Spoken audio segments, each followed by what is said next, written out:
Is there any reason not to get to narrate from your point of view? Not that I can think of, no. Like this blew my mind. This to me is like one of the weirdest signings Yes. of all time. Like, Yeah, that's true. if you want to make it into tier 1 as a player, do not be a duelist.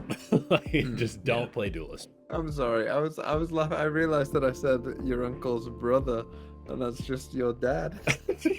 I know it's probably too soon for the M80 fans and players, but how the... Hello and welcome to Cosmic Divide episode 38. TMV is terrified and I'm excited. I have too much energy this morning. I don't really know why. I guess maybe I slept well for the first time all week. TMV, why are you afraid of doing a podcast? This is episode 38. Is 38 an unlucky number for you? I just don't think I've ever heard you speak that fast. I'm currently drinking coffee.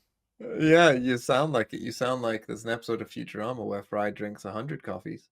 You sound kind of like that. You sound a bit kind of correct. You sound like you're on 1.25 speed. Like the people who watch these kind of things, on like I'll 2x this. I 2x everything, bro. I don't have time for this. They're like, oh, what? They can't hear you. You have slowed everyone down because there's no way you could make out what you just said in 2x. Well, good. Some people need to relax. You can't I don't like those people. You can't live life at two times speed. No, I just think like at 1.25, okay, sometimes I can get that depending on what you're watching. But 2x, like, there's something wrong with you. Chill. Like, just chill out. Nothing's like whatever you think you need to do, like, just chill.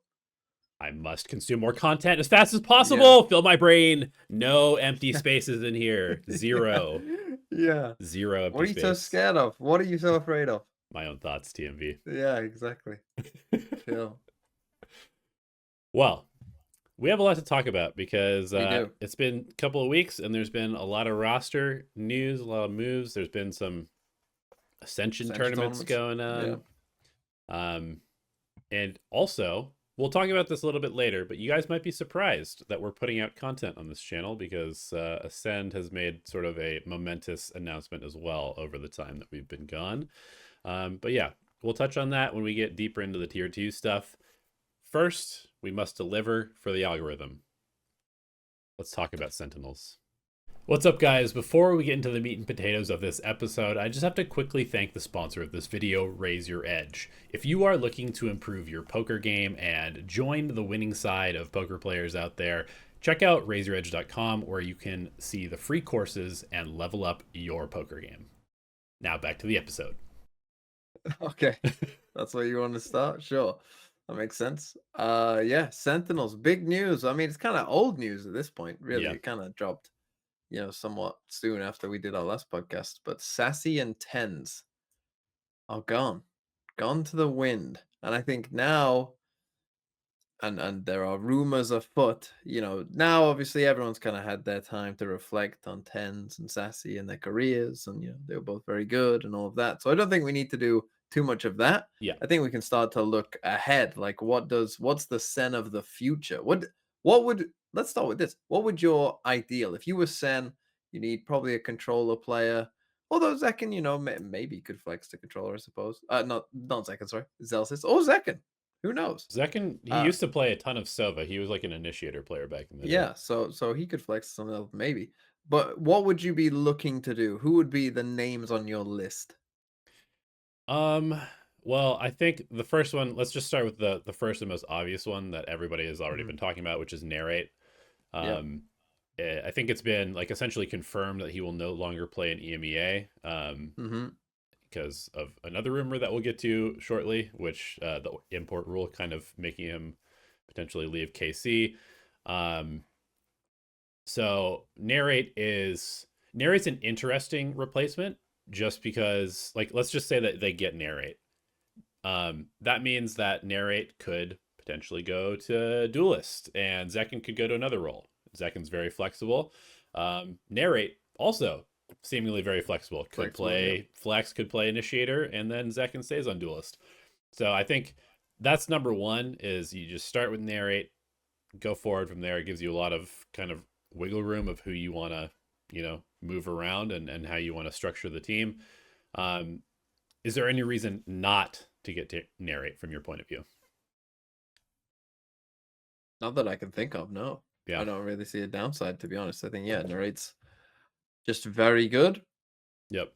As you say, like the flexible options would open you up to, no, just depending on what happens with the meta or whatever, right? If we end up in somehow like a double duelist meta, you'd be fine, or if we end up in a more stable normal meta, you're still fine. Like, yeah, I can't think of any potential downside, and I think Sentinels from now on, from this point, like they should be looking at being at least like a top 3 team, I think, probably for like a good amount of time. And the reason I say that is Zekken is obviously insane and is still very young. If they Yep. did go for someone like Narrate, he's insane and is pretty young. Yeah, he's like 22, something like that. Yeah, John Yeah. QT, your IGL, I don't think is that old, right? I think he's 27, actually, surprisingly. Is he? Is he old? I think I thought he he was is. young. I could be wrong. Oh, Let me look up his Wikipedia real quick. But I feel like I remember him posting his birthday recently, and I was like, oh, he's 26 years old. What? yeah. But let Well, me that's a confirm surprise. this. Either way, Yeah, the reason that 26. Sen should well, okay, that is a shock. I did not know that at all. I thought he was like 22, 23. Okay, that's a surprise to me. But either way, the reason that Sen should be good is because they obviously like Valorant is their main game, right? And I think there's a lot of orgs who are Hmm. in tier 1 Valorant who Valorant is not their main game, Yep. and therefore they don't invest in as much in Valorant. Whereas Sen, like, they are the Valorant org essentially. Yep. So, they're always going to be probably willing to spend more money. They're going to be kind of always looking to be like, if Narrate is obviously like, and would be towards the top of like, any America's teams, list of players they could get. Well, who's going to, potentially pay a buyout to get them? It's going to be Sen.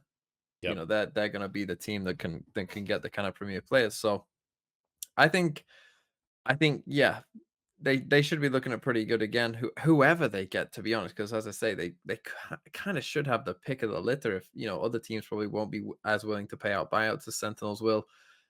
So they should be looking pretty good, even though replacing Sassy and Tens won't be easy. I think that they could still create a pretty good roster and have still a solid core there with IGL, 2 other players, and a coach all Yeah. staying the same. I still think they'll still probably be pretty good. Also, they kind of have that, there's usually like 1 or 2 sports franchises per league that kind of have like a superpower of teams or players will go there because of the Yeah. name and the brand, and they'll even Mhm. take less money just to play for that team a lot of the time, like Mhm. everybody wants to go to the Lakers, right? In the NBA, everybody wants to go to like maybe the Dallas Cowboys or a team like that in the NFL. And so Sentinels are kind of that team for, I mean, really globally in terms of Valorant. And I think, like you say, they also, I mean, they do have a very good Halo team, but Halo's kind of a much cheaper, lower level esport Yeah. compared to Valorant. Um, and so I think it's actually kind of really important that Sentinels is good for the next couple of years because Mhm. Ten's retiring. I mean, that's a massive, massive brand hit. I mean, he's like maybe still part of them as a content creator. I'm not totally sure what's going to happen there. I think he is, yeah. But even so, like the fact that Tens is not on stage with them every single week is going to be a problem for them from a branding perspective. And so, what's the best thing to solve branding problems is just winning, right? This is the moment where Sentinels can kind of leave their era that was being kind of prolonged by Tens being on the team to which actually started because they won with Tens, right? It was like they got Tens and then they won immediately, and then it was like, oh, Sentinels is here. But now is a moment where they could kind of fall off a little bit. I don't think they'll fall off completely just because the brand has so much power right now in the space. But if they were bad for like the next couple of years, people would kind of stop caring about them, I think. So Yeah. it is important for them to win. A couple of other things of note when we're talking about these rosters. Oxygen ceased operations at a tier 2. So that means that Dapper, Mitch, Redux, Scuba, and Verno are available. Moist at Shopify also ceased operations. all their players released. Odorous, Brock, Flya, Mata, Vic. M80, as you said, has also released all their players essentially, or restricted free agent maybe for some of them. BCJ, Quality, Nismo, Net, Xander. I would assume that probably Dark Zero and TSM will also follow suit. I don't really know, but there's a lot of talent kind of floating around out there in tier 2 that they could pick up. Most notably for me, I guess, now that we kind of talked about, I think Narrate just makes the most sense. I'm pretty sure Sentinels will make Narrate happen, barring KC setting like a $2 million buyout or something like that, which they probably won't do. So that would take care of, the initiator spot that Saucy is leaving. I mean, it could cause some issues depending on who has to play it, but then the other one is the smoke spot. I suppose Zekin or Narrate could flex there, but they haven't played it really in the past. So there is one particular name that for me stands out for the smoke spot. I don't know how you feel about this, but I would just say that Xander is by far the best smokes prospect in tier 2, who no longer has a team. What are your thoughts? Yeah, everyone in my chat, every time he makes a play, is like, send Xander, can't wait for send Xander. And then especially when M80 lost, which we'll get into later on, it was like, well, at least Xander will be on send. Like that was that was what a lot of people were saying in my chat during that final. So yeah, I think like that I think makes sense and would be a pretty good move. I think Xander's good. I think it'll be interesting because he's IGLing on M80, but he wouldn't be. You wouldn't have thought he would be on Sen. So that would be interesting to see how that would maybe improve his performance. As an individual, right? Because the individual performance is already pretty good. I do think it's a little inconsistent at times, so I think that's fine when you're an IGL, right? Like as long as you're not constantly like not doing well, and like his version of not well is still like a decent. It's not like horrendous. Yeah. But like he also does have pop-off games, and as an IGL, that's like pretty impressive. So yeah, I think that would make a lot of sense for him and for Sen if that's the way they wanted to go. But they also, they could go in a bunch of directions, right? As I said, they really like could. the main, like they would have an import slot available if they want. Fuck it, bring in Durka. Like True. Yeah. like they could go crazy if they wanted to, right?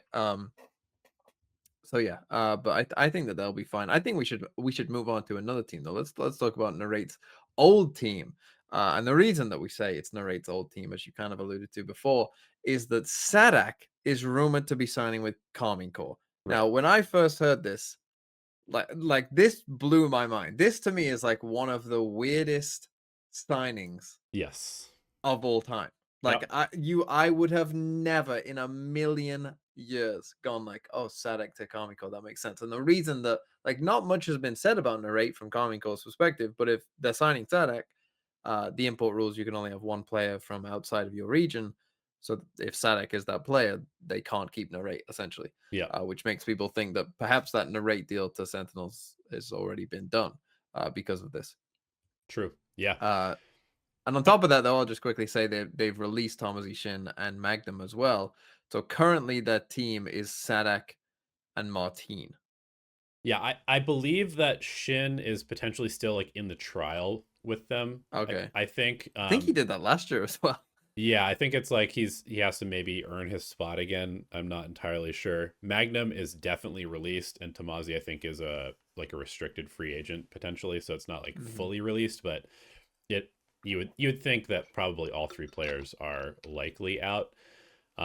Yeah, I mean, wasn't there even a rumor that Saadhak was like close to a verbal agreement with Crew?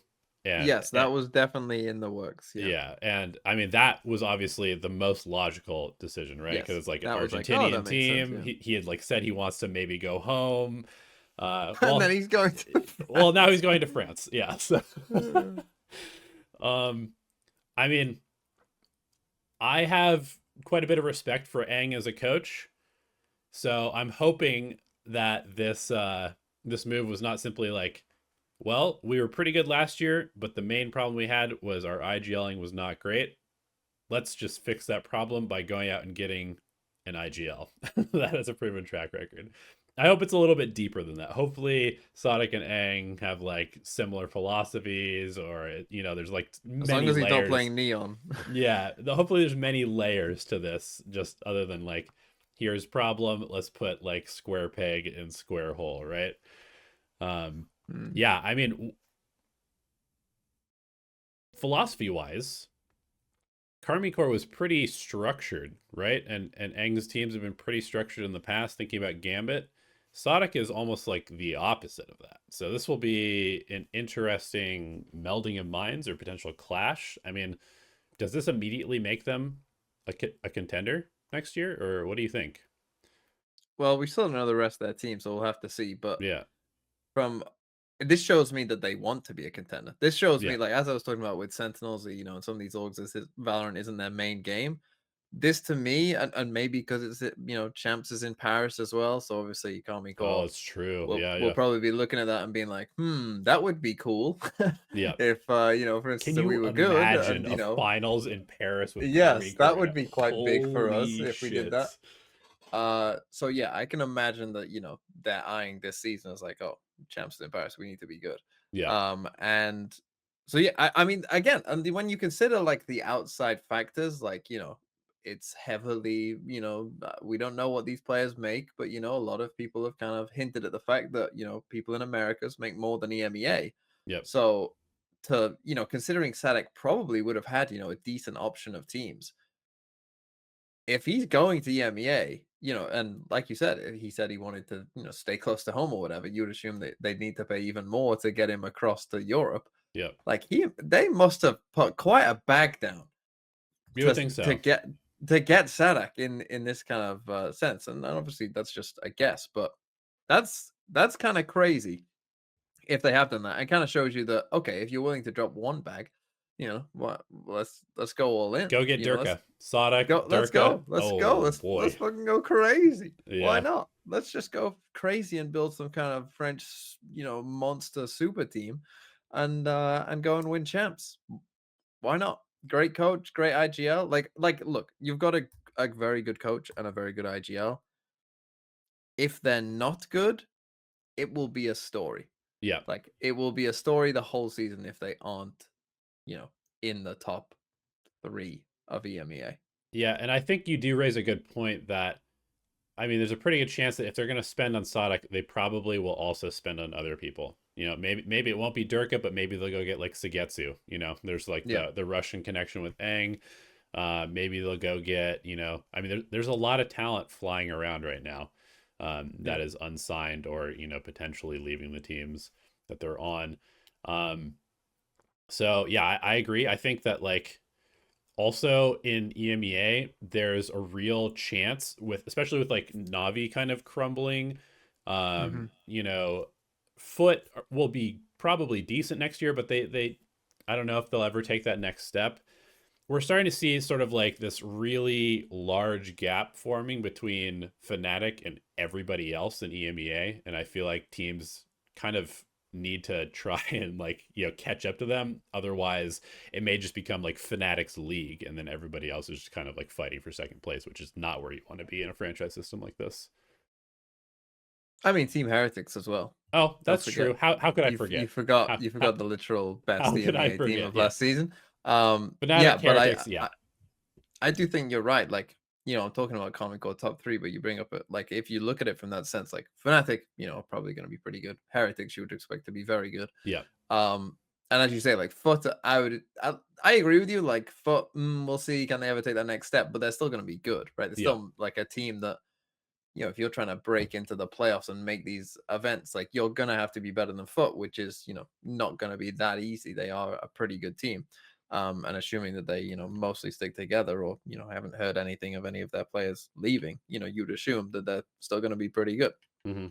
So, yeah, it's not gonna be super easy to like break through. I think that will kind of become harder and harder as we kind of go deeper in, right? Like, because last season obviously we saw the rise of like Team Heretics and Gen G out of nowhere, and I'm sure Mm-hmm. that in the next season there'll probably be like maybe a team that does that again. For But sure. I feel like it's gonna be more difficult as you go on because the more and more of the correct players who should be in tier 1, are in tier 1, as teams kind of, get better at scouting and get better at kind of, realizing who's actually good and who's not. So yeah, breaking through that ceiling could be tough for a team like Army Core, kind of forming a completely new team. But you've got arguably one of the best IGLs in Valorant's history, plus one of the best coaches in Valorant's history. Yeah. It's a good start. That's a pretty good starting point. It's a good start. Yeah. Yeah. And shall we move on? Yeah. Let's move on to the other French team. Because I mean, this is where things also get very interesting. We're now coming up to the point where it's the first relegation potentially happening, right? Yep. So teams like Gentlemates, Dragon Ranger Gaming, G2 even. Yeah. I mean, these teams are potentially losing their spot at the end of next year. So it's very important that they perform well, make it to champs. And to that end, Gentlemates has gone out and signed, or seemingly signed, Gokt, who was the head coach for Lev for like 4 weeks or whatever.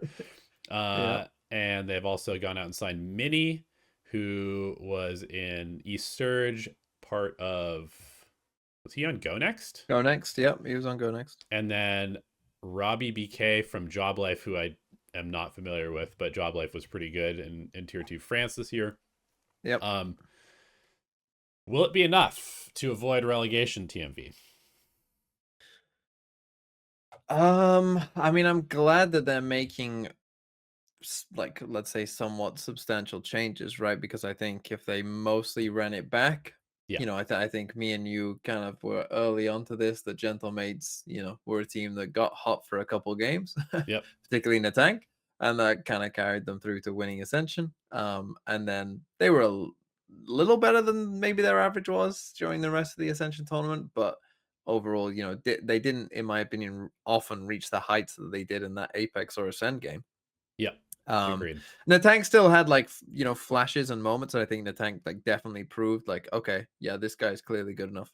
Yeah. But I always thought that the rest of the team, like, just on an individual level, maybe didn't like hold up against the other players. Yeah, and to me, a lot of their kind of success, their play style, I felt was a little gimmicky at times. Kind of relied on a bit of a surprise factor with, hey, we're running a double duelist comp. Like I remember, early on in the season, they were finding some success on like maps like Sunset, right? Where Sunset didn't really have maybe as established a meta, and we're just going to play double duelist and run you down, and, and you're not going to know what to do. And then a couple, a month later or whatever, now we're playing no duelist, we're playing like a Sage no duelist comp on this map instead, right? Stuff like that, I feel like was how they were kind of getting by and not getting, still getting a couple wins through the season. But yeah, like this is the thing for all these Ascension teams now. It's like you can't afford to be like bad. And the thing is, though, there is a change, and this is a crucial detail that will definitely matter for these Ascension teams, is that they've changed now for Split 2. The record of Split 1 doesn't carry over. Right. So you have time to develop in Split 1 potentially. Yes. Still, yeah. So Split 1 doesn't matter that much for the Ascension teams, because it just matters if they make champs. Right. Right. That's all they need to do. So really, Split 2 like matters, but do not be surprised whatsoever if these Ascension teams have a bad Split 1. They have every incentive to just blow it up and hope and scramble to try and get a team together that can make champs. Like, that's definitely going to happen, I'm sure, to some Ascension team. Bleed probably being the most likely. I didn't want to say it. Yeah, I mean, just if history is any sort of predictive factor of the future. But I also do want to say, like, what did Alexic? Has he done something that I don't? Is he not the player that I think he is?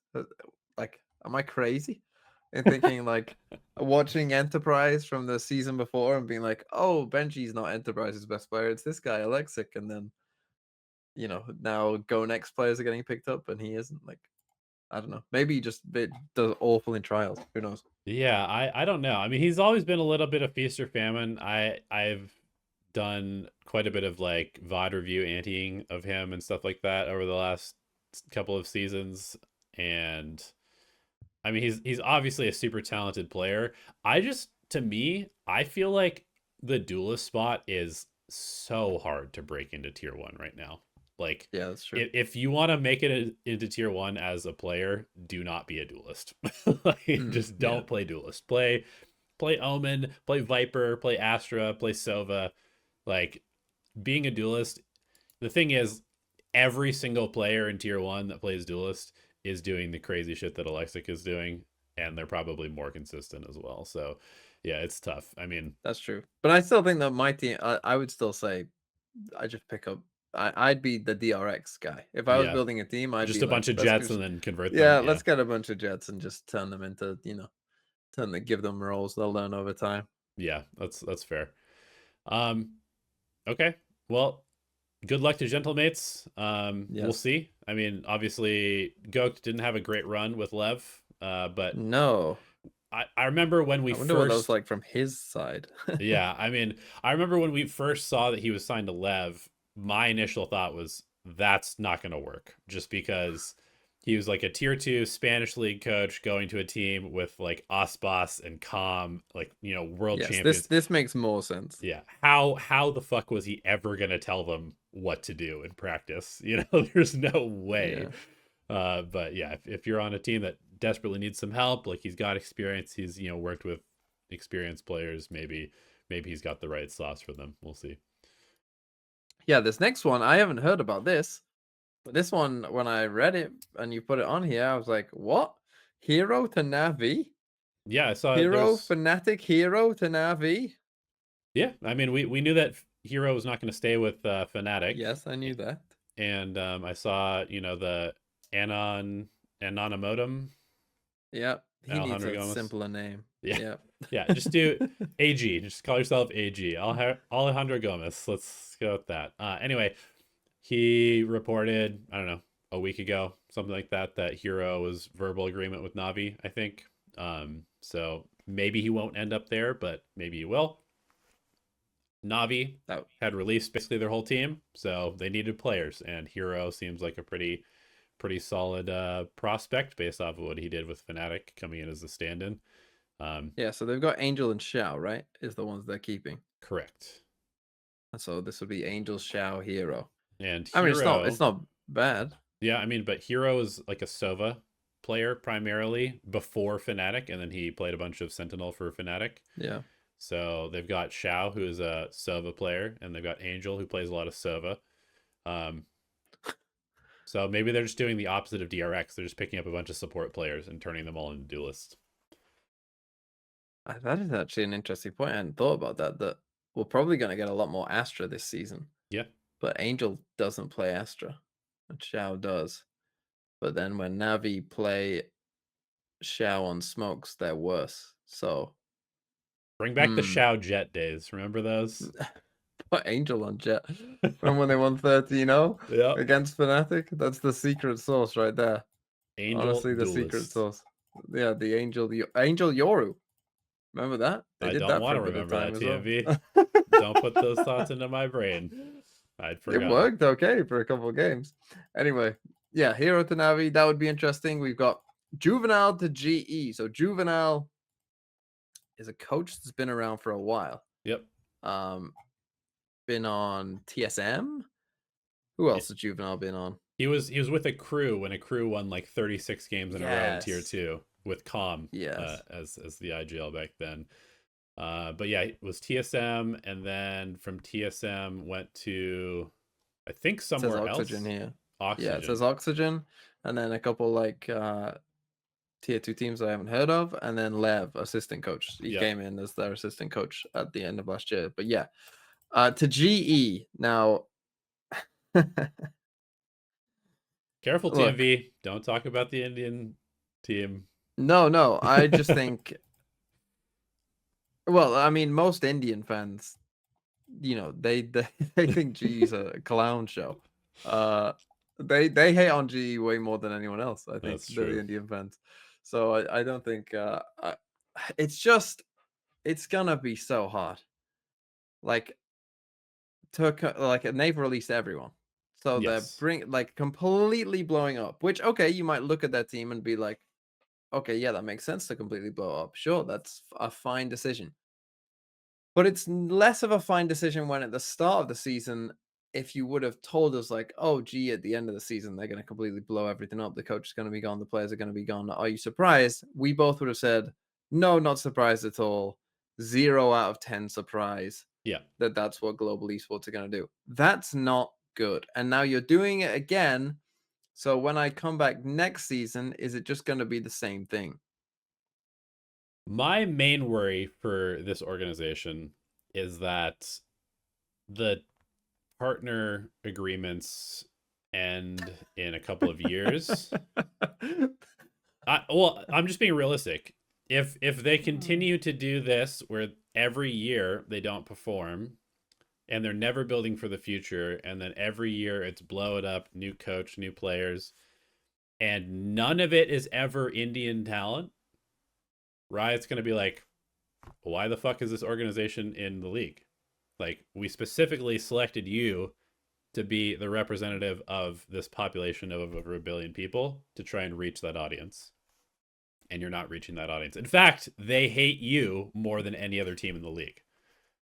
So see, but I think they're in a tough spot global, to be fair. I mean, I think for sure. I think they're stuck between a rock and a hard place of, do we go for an Indian team that probably won't be competitive, or do we try and build a competitive team? Yeah. Like, I think they're in a really, really tough spot. And I think if I was Riot, I wouldn't mind so much if teams were bad, as long as teams at least appeared from the outside to be trying to, be good for the scene. And I think, to be fair to global, I think they do try to be good for the scene. I think agree. that they are trying in Valorant. And I think that would be my main criteria if I was Riot. I don't need you to be good. I need you to care. With global, they often do the watch party stuff. They send their representatives to champions and like hand out Yeah. Yeah, I mean they're obviously trying for sure. Which I think that would be the main thing, right? Yeah. Like, there's other orgs that maybe aren't trying as much. Yeah. Though they would be the orgs if I was Riot personally. I would be looking to kick out, because I think it's tough for G. Name them. Look, I don't know, but from the outside, let's put it this way: every one of you who's watching this right now probably can think of at least 1 or 2 teams that you're like, huh? Get them Are out they of here. trying? Are they trying? Yeah. True. True. You all know. Anyway, yeah, I think it's tough for GE. I think it's so tough. Like, it would be such a godsend for them if there was like an Indian player who clearly was like a, clear tier 1 level, Yeah, like just no generational questions. talent, absolutely. Yeah, like, if you just need one, and then like everything else is fine, because then at least you got some Indian representation. But then it feels like right now they're just like, if you bring in any Indian player, like, and like Lightning Fast or SK Rossi the year before, like, they can have some good performances. It's not like they, completely don't belong, right? It's not like you're putting me out there. Right. But, they're just like, if they were on other teams, they would be like replacement level players. They would be players that you're like, oh, we can probably upgrade from this. And so it's just tough for them, I think, because if they try and win without Indian talent, people go, well, what's the point?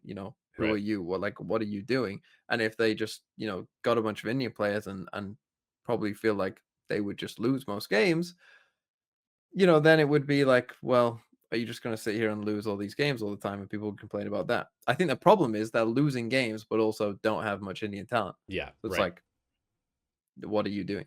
Yeah, I mean, it is true. Like, even if they had literally just 5 Korean players, if they were just a Korean team, 5 Korean players, Korean coach, did all their content in Korean, but they won champions next year, they would be the biggest thing in India, right? It's like, it is kind of tough where, like, if they were to just win, all the problems would be solved.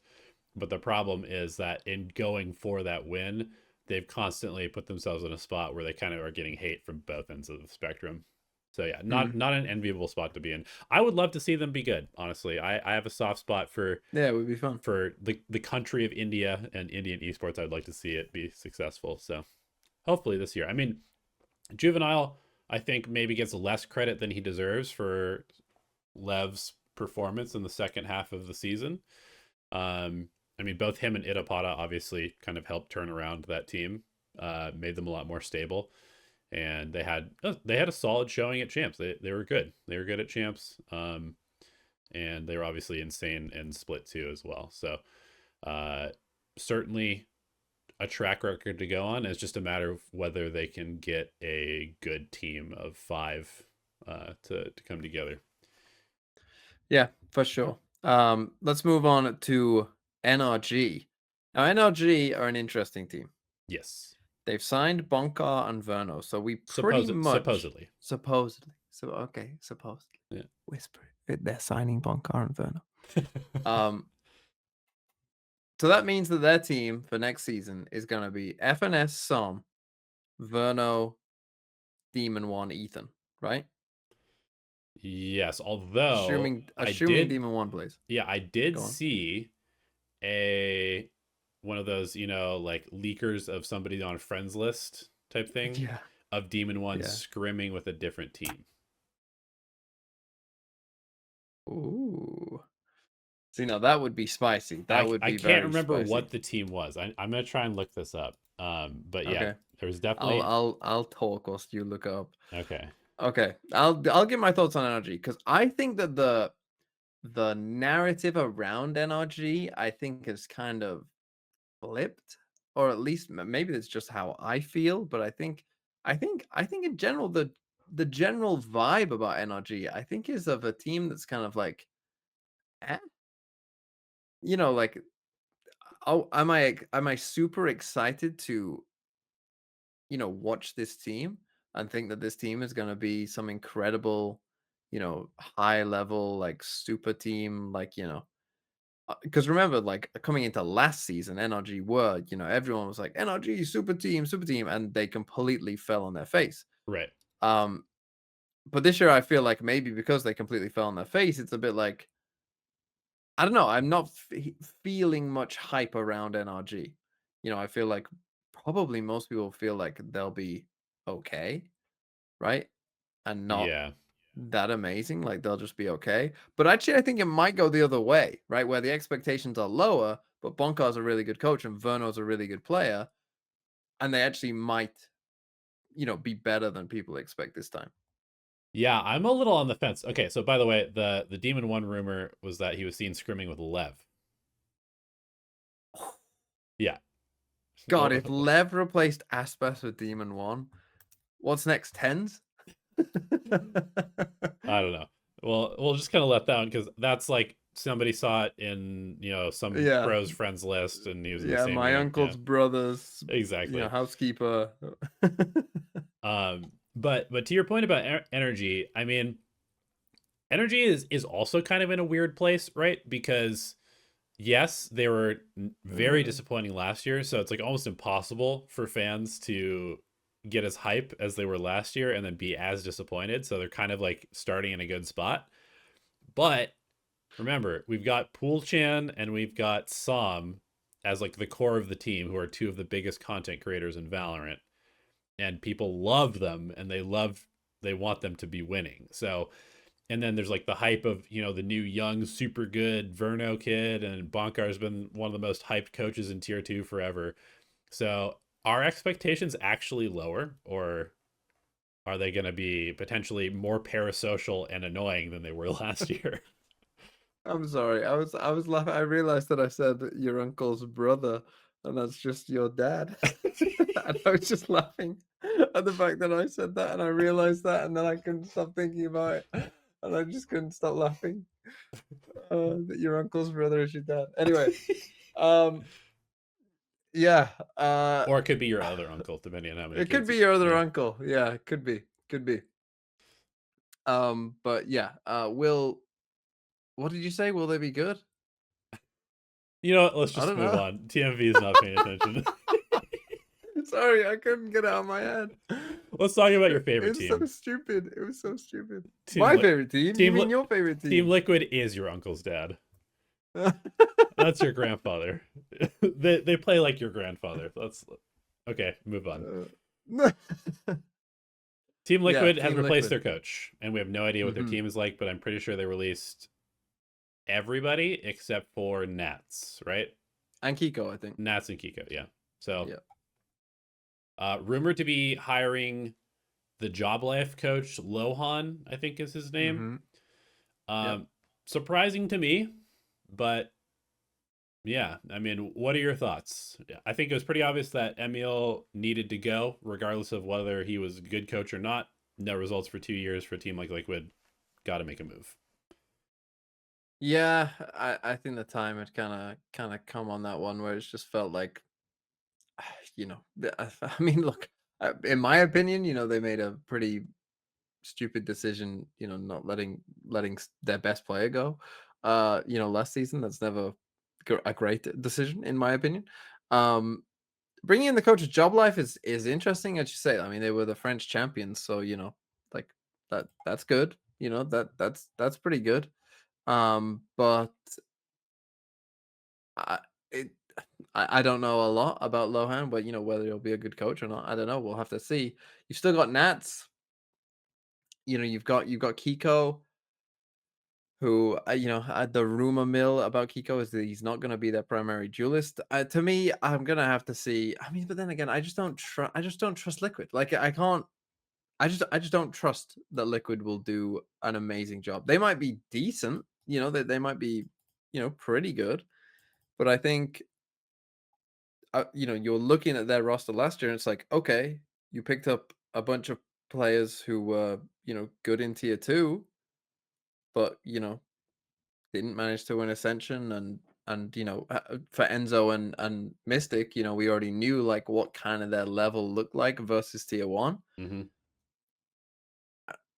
and so it just felt like a bit of a wasted year for Liquid, to be honest. I'm Yeah. just like, again, for me, if I'm an org and I'm building a team, the only like the only you should be trying to win, right? You're not trying to be okay. That's what their roster felt like last year. Like, we just want to be okay.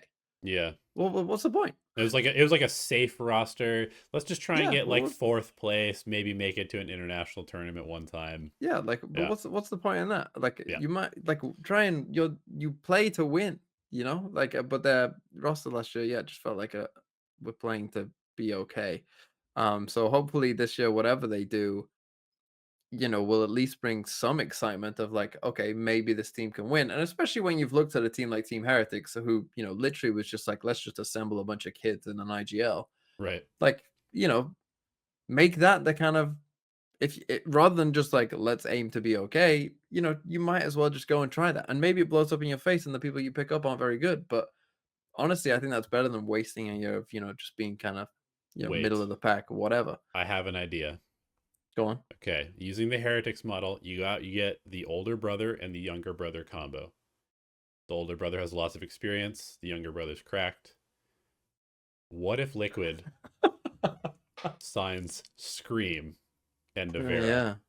And what if you made the older brother the IGL? Yeah, that's what I'm saying. Yeah, that makes sense. Okay, I think we're cooking. Okay, I think we're cooking. let's move on. Well, okay, I do have to rant about this. It kind of ties into a topic that we'll talk about later, which is the state of tier 2. But I just have to mention this because we're on the subject of Lohan and job life. And this is not to call out Lohan specifically. It's to call out the system that we're in right now. He was signed to Liquid, supposedly, like 2 days after job life was eliminated from Ascension. How the fuck is that possible unless he's actively having conversations with Liquid during the time that he is coaching an Ascension team? Okay? To me, that feels extremely shit. I know that a lot of people did that. I was approached by a VCT team while I was coaching Ascend, and I said, I can't talk to you right now because I'm trying to win Ascension. Now, that's my principle. And obviously in this space, especially in tier 2, you kind of have to look out for yourself. So there's some stuff that's like maybe not so principled that you have to do. You have to have these conversations to look out for your future.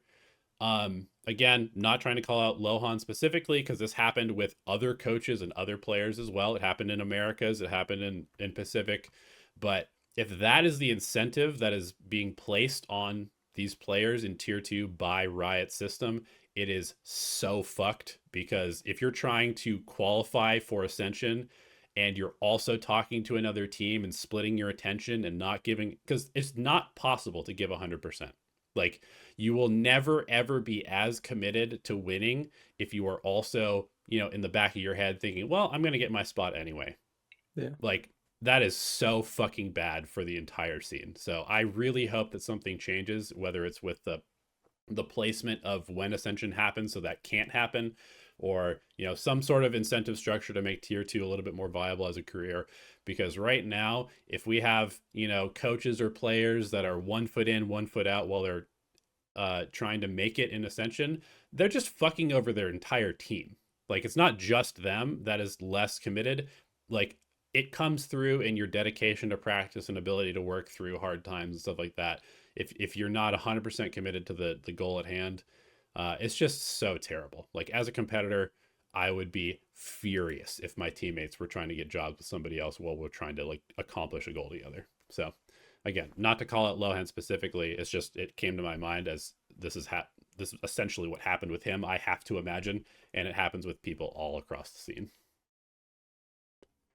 Yeah, that's tough. I mean, the one thing I would say too that like maybe you could do, I know the NFL has this kind of thing, which still isn't really like fully followed, maybe, but they have like a window like where you can't actually talk to people who are contracted to any other team until a certain date has passed or whatever, right? Like it has Right. to be done in a particular time to make Yeah, I sure mean, that I these kind think of that things kind don't of happen. exists, but there's just like no guardrails. Like, there's no Yeah. enforcement of these rules. And because like I'm pretty sure Rob Moore has constantly been talking about like, oh, I can't have any conversations with signed players until October 7th. So, stop asking me to Yeah, release okay. the new roster news.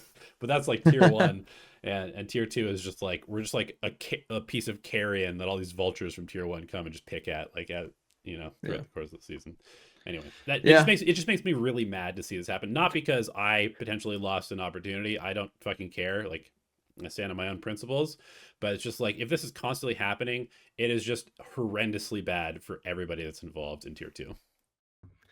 Yes, let's talk about tier 2, shall we? Let's talk about Ascension tournaments. Let's talk about EMEA Ascension.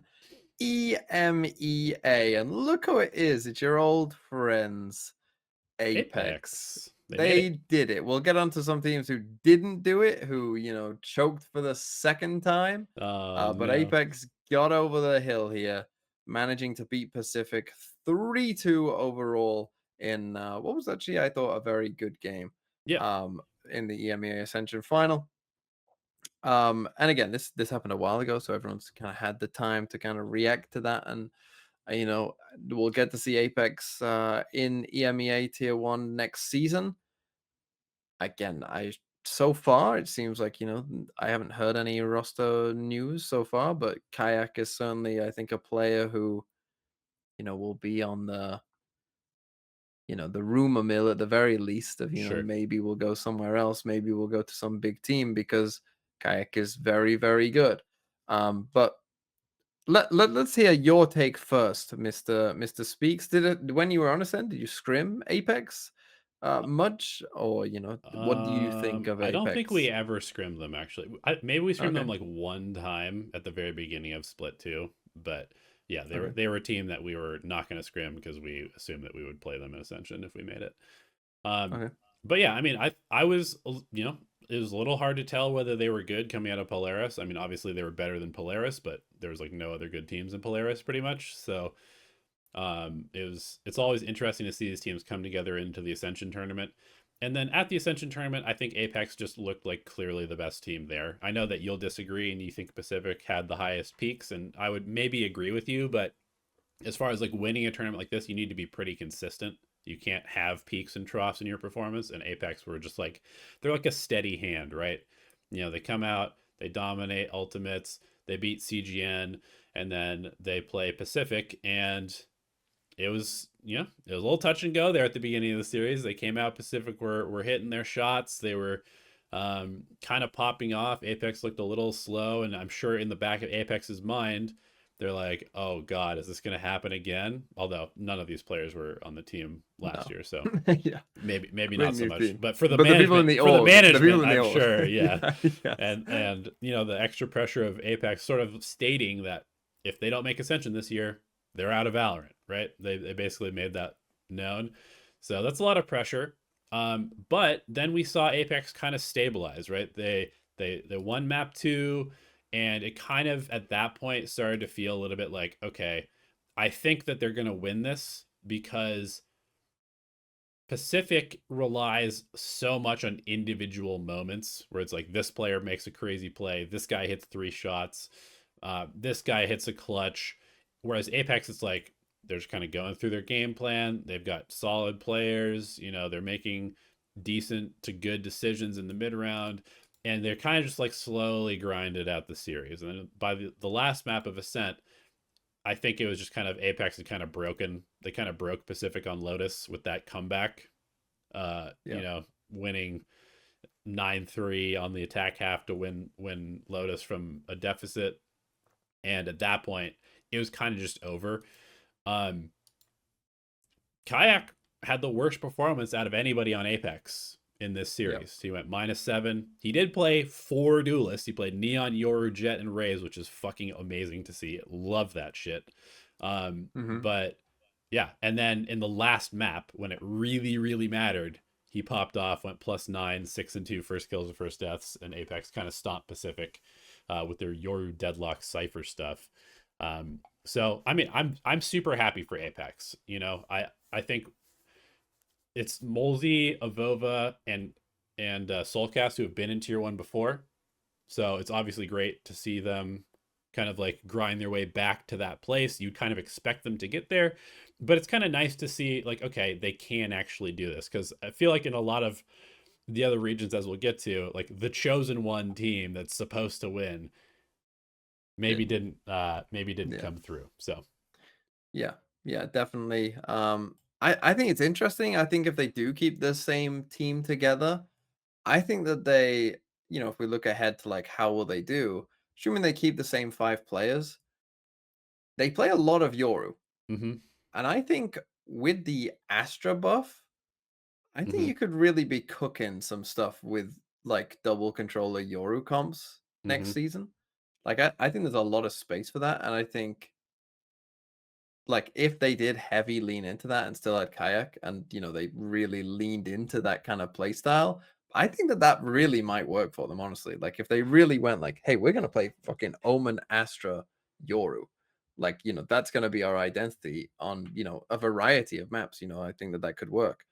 Like I think they could be cooking. without knowing any of the other rosters finalized in EMEA, where would you place Apeks next year in out of 12? I'm gonna say 8. 8, okay. Where would you put them?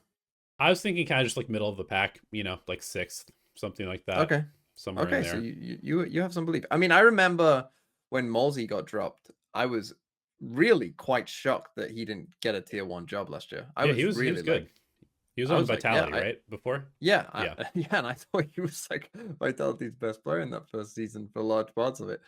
So I was really surprised that he had to go down to tier 2. But you know, it's quite a nice story, really, isn't it? Like you know, these are the players that, you know, kind of, you know, you have to go down to tier 2. You know, you see a lot, and you know, in these other Ascension tournaments, you do see a lot of like it's all new rising talent. This one kind of felt, you know, a bit more like, you know, it's people that have, you know, been there but then have to come down and kind of build their way back up. I think that's, you know, quite cool in a way that, you know, they've managed to do that for, you know, quite a few of the players on Apeks. I think that's cool. Right. And also discovering a new talent to kind of add to that, right? So it's like not only did the veterans go down and then regain their spot, but they're bringing along Kayak as well, who's like this new potential like top tier duelist. So yeah, I like that. Yeah, so I think they'll be okay. But obviously it's difficult to know exactly how they'll do without knowing the rest of the rosters. I kind of can't wait for like, you know, December time when we know all these rosters and then can kind of really kind of dig in and be like, oh, that's shit. Oh, the tier list, the early season tier list content the is gonna Gen G go in crazy. 9th. I can't wait to put Bleed in 3rd. It's gonna go crazy. Yeah, I can't wait to do that again. Anyway, let's move on to Chinese Ascension. Where, as you said, the team that was meant to be, which was Rare Atom, you might remember Rare Atom were the team that was meant to win it last year. Well, this year they got to the grand final through the uppers. They had the double map veto. It was all there for them, and they lost 3-0 in the grand final to Shilai Gaming. Yep. And Shilai had an interesting little decision to make basically as soon as they won, because they had 2 Russian players on the team. And as we've kind of mentioned before, you can only have 1 import player in tier 1. So they had to choose essentially between their IGL, Crystal, who you may remember if you were watching Pacific Ascension last year, was on Scars, who made the final versus Bleed but lost in the grand final. Mm-hmm. He was on that team. Or their Duelist, Raga. Raga, however you say his name. And they chose the Duelist. Now, if you will allow me, Elevated, Please. they made the wrong choice. This is a fucking aberration of a decision. This is not the right choice at all. Now, look, I don't know Crystal. Maybe he's a fucking dick, right? Possible. I don't know the guy, okay? But just in Valorant terms, he is an IGL who, like, okay, to me, he's kind of like a king IGL, right? Where maybe the actual IGLing, it's not FNS or whatever, right? But it's solid enough, right? It's solid Right. enough to consistently get your teams to deep in these Ascension tournaments. So, Yeah. it's not like it's dog shit. Like it's solid enough, but then his fragging also is fucking insane. In the grand final, the most important game of your entire season, what happens? Your fucking IGL goes plus 31. That's your fucking IGL going plus 31, playing Fade and Sova. Yeah. 57 and 26 across 3 maps. Your Duelist is going plus 11. Yep. He's 7 and 1 in first kills to first deaths. How the fuck is this guy not getting on a tier 1 team? Right, there is a lack of IGLs in EMEA, okay? Yep.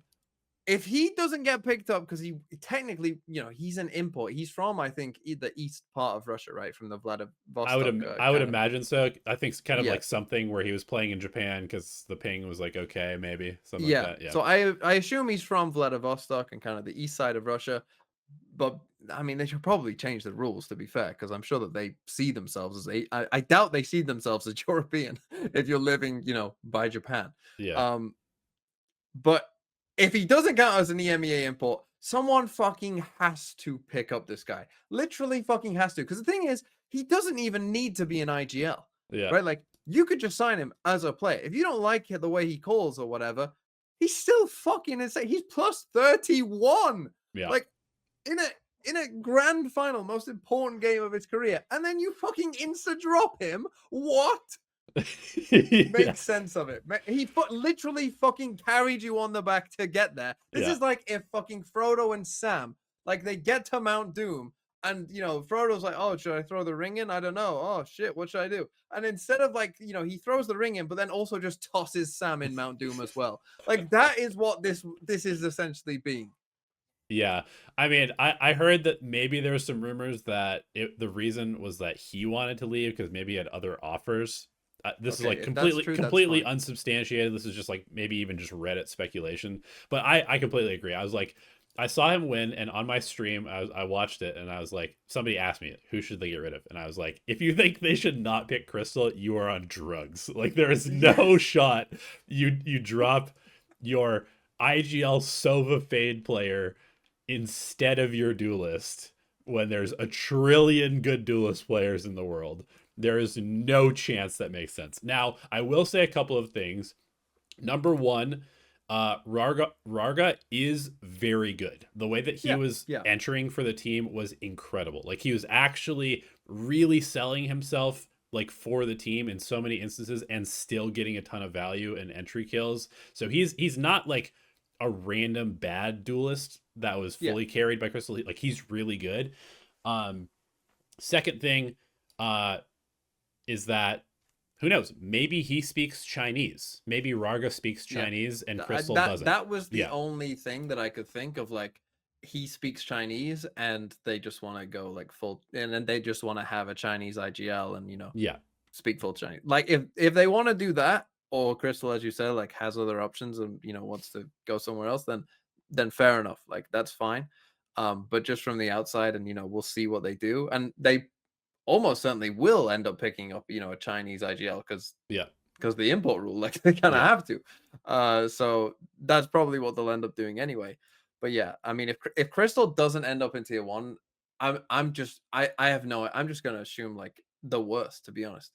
Like, because why else? Well, this guy must be just unbearable to play with if you're this good and can't get into tier 1. Yeah, I mean, like, obviously he can get a visa to play in China. Maybe he can't get a visa to play anywhere else, so maybe that kind of screws him over. But like, he has been good for at least 2.5 years now. Because I remember when something was coming up in Japan, it was like something in Crystal were constantly at the top of the scoreboard, and the statistics pages in the Japanese leagues.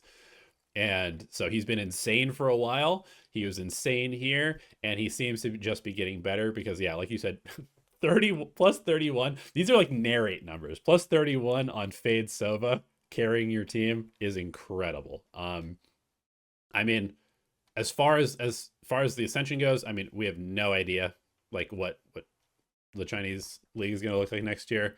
But there's a lot of pressure to perform in China now with EDG winning and everybody trying to like fight for some sort of relevancy there. I think XLG is also, I don't know if they're like a very large org. I've never really heard of them before. I'm trying to open their Weibo page. Hopefully this doesn't destroy my computer. The stream, I mean, it looks like their Weibo page again. Let me click on English translate. They have less than 6,000 followers on Chinese social media.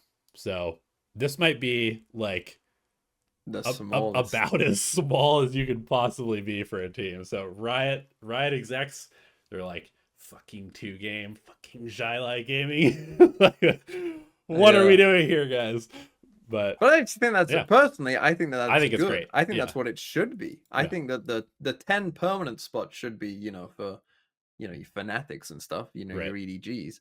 Like, give me little small orgs. This is what the dream should be, right? This is their chance to now become a big org based off of the stipend and everything. This is what it should be, in my opinion. So I did watch this grand final. It was a bit messy. It was a bit muddy at times, for sure. A lot of kind of like what I'll call traditional Chinese play, let's say. Of some crazy decisions. I mean, I would say it was better than, like, you can see the improvement, right? Like, it's not completely, there's just moments of it, as opposed to the whole game but there was definitely moments of mud. But also it was interesting. XLG, first team to play Vice in a competitive setting. Yes, it was terrible, but at least they've done it. At least they've done it. They did it. So they've ticked that one off as well. Shall we move on to well, are you willing to do this? Are you going to cry on stream? Absolutely not. Video? Let's go to Americas. Okay. Well, I've written here MAT NA Keck. But then they released everyone, so it's not so funny. Yeah. MAT lost 2G1. I think that this happened in the EMEA Ascension as well, right? Where in some of these grand finals, like for instance the China one, right, where Rare Atom had the double map ban, didn't matter, lost 3-0. But in both the EMEA and Americas, I think you saw like, okay, having that double map ban probably won you this, to be honest. Without it, you probably don't win. Because particularly here in Americas, we go to that last map, it's bind, MAT don't play bind. And especially for the first half, it looked like they didn't play bind. I simply must rant about this. Again, go on. I know it's probably too soon for the M80 fans and players, but how the fuck do you not know how to play bind after having the same roster for 2 years? It's been they've played bind twice in the entire history of the organization. Once in the grand finals against the Guard, where they lost, and once in the grand finals against 2-game, where they lost. That's unacceptable to me. I don't care. I know there's a philosophy of, just always having one map that you don't work on so you can put your brain power on the other stuff. it's a bad idea. You have to figure out how to play these fucking maps. You can't have 6 maps.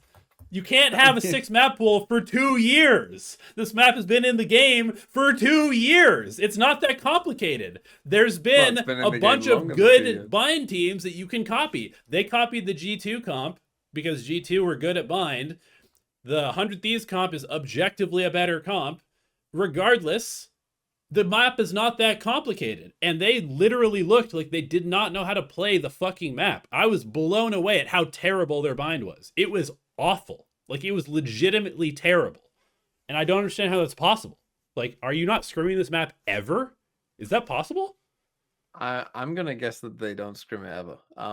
Because like sometimes you'll get, I remember the Loud Optic Masters Reykjavik final, and I'm pretty sure at that final Optic had a permaban of Breeze. And they managed to win Breeze. And it was like, oh, but like that's the thing, right? You're not doing anything like crazy, right? You're not doing some crazy strats that you've cooked up, but you know them. I mean, it's bind. Like, it's been in the game since the start of the game. Like, you know, you've watched a game of bind. You know, like, okay, what are the normal ideas on bind?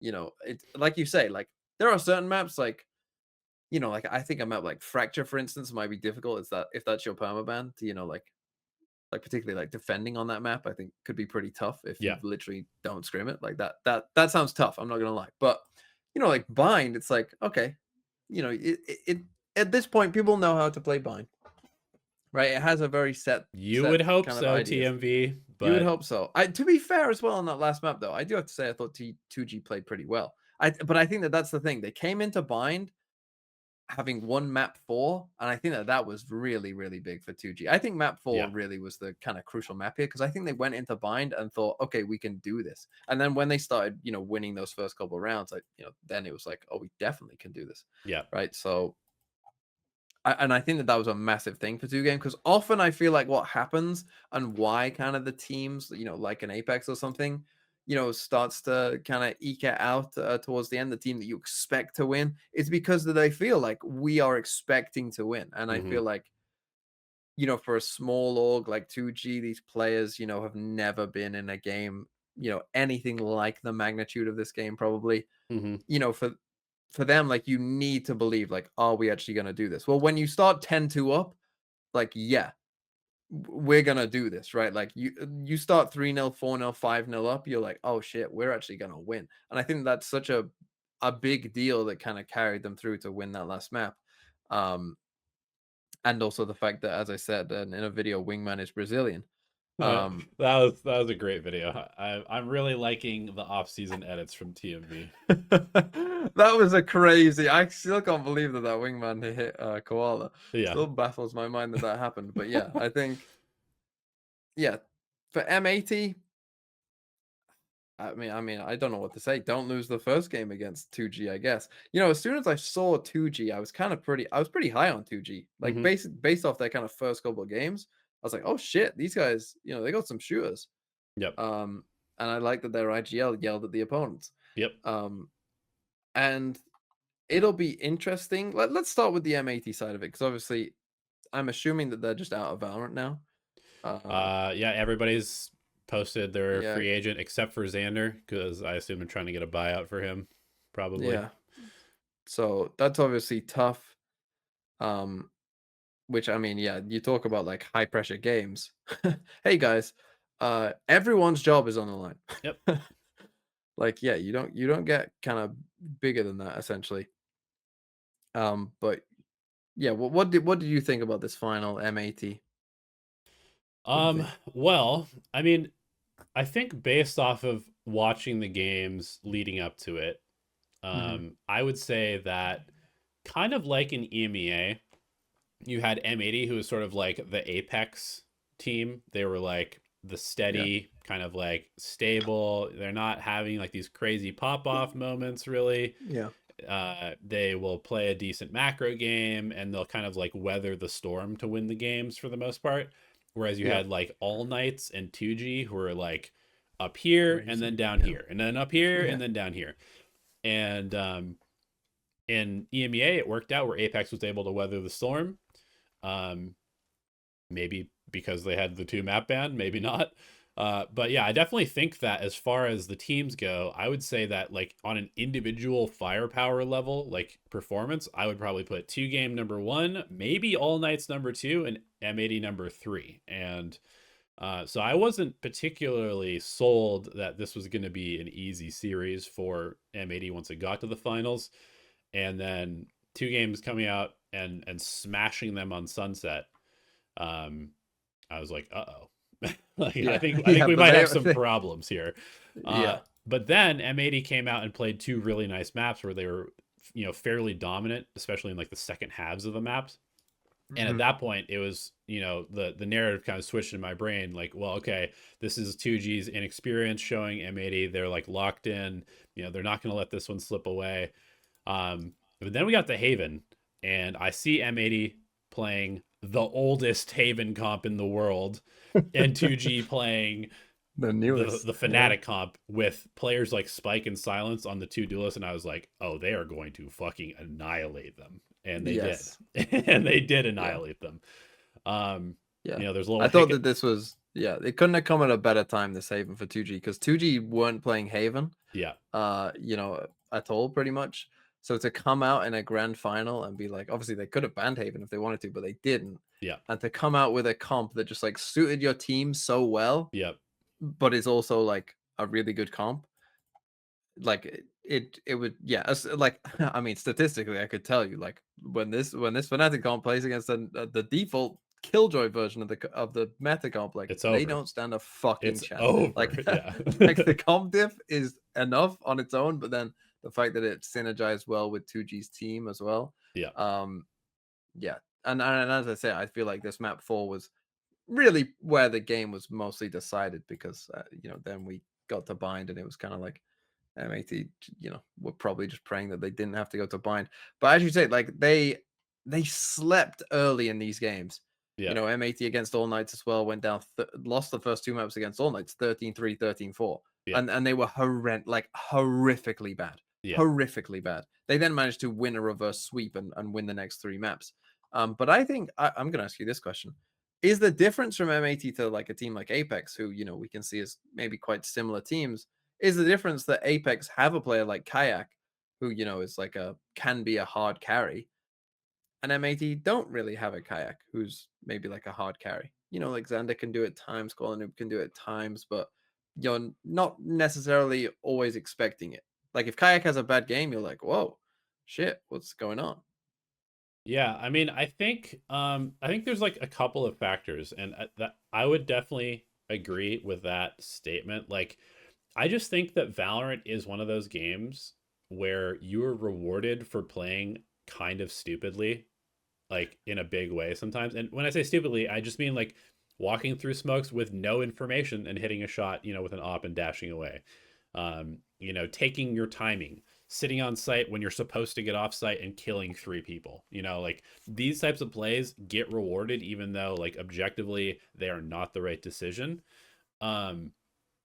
And like you said, for M80, other than Xander, I mean, Koala Noob had a very good tournament, and like he's obviously a very good player. But I think if you look at M80's roster, outside of maybe Xander, I don't look at any of these players as being like a superstar caliber player. And that might sound kind of harsh. In my opinion, I think Xander is probably the only one that makes it to tier 1 next year.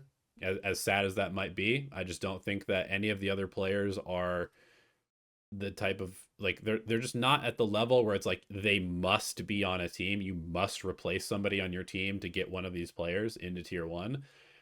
And the sad reality is, it's like that's just kind of how Valorant is. Like, there's only a certain number of spots.